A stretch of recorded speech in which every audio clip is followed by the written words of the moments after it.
control.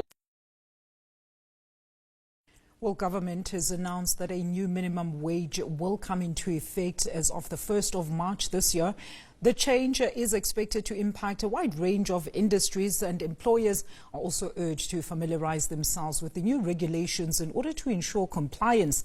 Now, the new minimum wage has been set at 28 Rand 79 cents per hour, an increase from the previous rate of 27 Rand 58 cents. Now, this adjustment is actually part of government's ongoing efforts to address income inequality and to ensure that all workers receive a fair wage. For this discussion, we've roped in Managing Director at Strata-g Labour Solutions, Advocate Tertius Wessels, to help us understand and also unpack this particular increase. Advocate Wessels, great to have you with us. Good afternoon. So firstly, how will the 4.4% increase in the national minimum wage actually impact businesses, particularly those small as well as medium enterprises?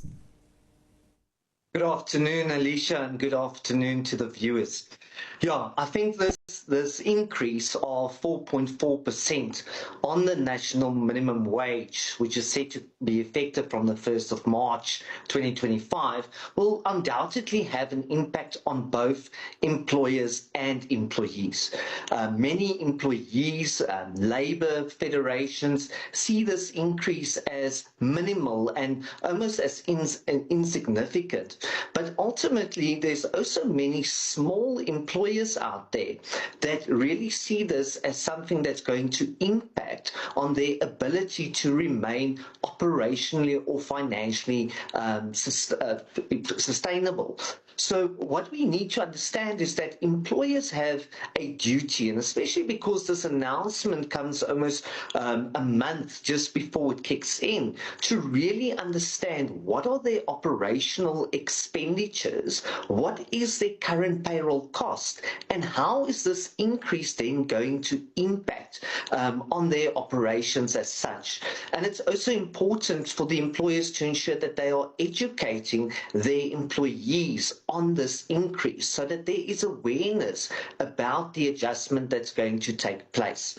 This is especially so because this increase of the 4.4% really only applies to those employees that are currently earning the minimum wage, and many employees that earn above this national minimum wage are not automatically entitled to receive a 4.4% increase. And unless there's open communication between employer and employees, there might be an expectation of increase amongst other employees.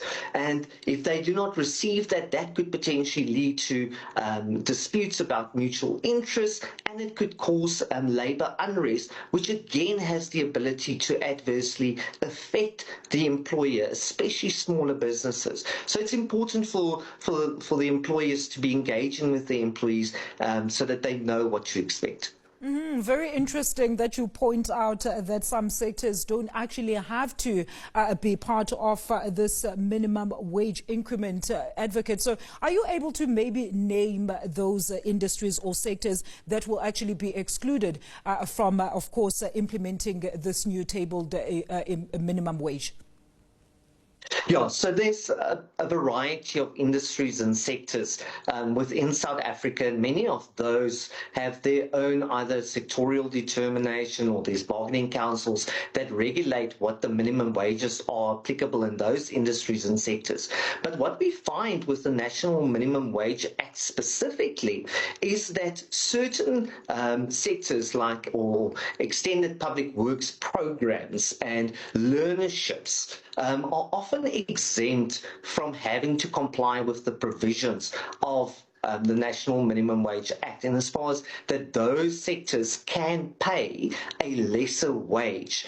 And the real idea behind that is ultimately to encourage businesses to employ those that would otherwise still remain unemployed in those industries and sectors. And it ultimately also encourages employers to afford the employees then the opportunity not just to only earn a wage, but also gain valuable skills and experience that could ultimately make them more employable at the end of those particular programs.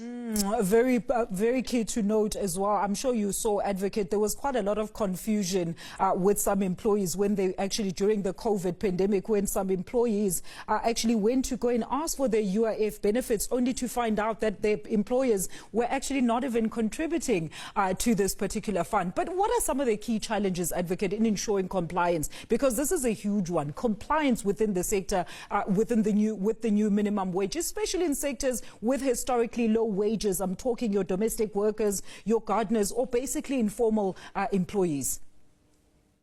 Yeah, compliance has always been an issue. We have historically now seen over the last couple of months that the Department of Employment and Labour would embark upon these blitz inspections where they focus on specific industries like the hospitality sector, and then do blitz raids on various restaurants in order to ensure compliance.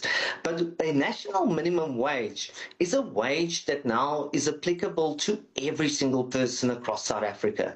And we cannot underestimate how many people are actually employed in informal environments, in outlying areas.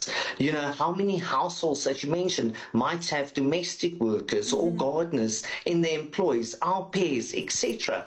And unless, number one, we focus on awareness, we focus on educating people, employees are not necessarily going to know what is the rate that they are entitled to receive for every hour that they work. Employers might not even know that they are required to pay a certain rate, because as the cost of living increases, many people are focusing on doing away with your DSTV descriptions, focusing on the bare necessities, just to ensure that they can survive on a day-to-day basis.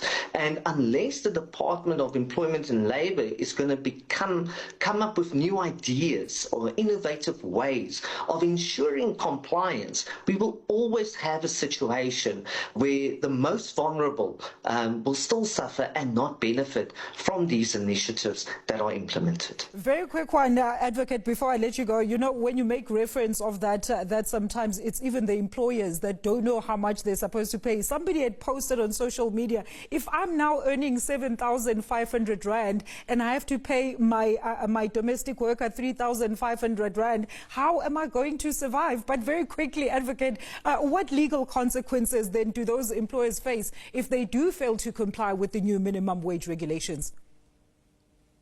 I think the two first things that come to mind is, number one, employers run the risk of their employees taking them to the CCMA, bringing an application for failure to pay the national minimum wage, and that could lead to an adverse arbitration award against the employer, which could result into back pay. And depending on the number of employees you employ, that could be astronomical.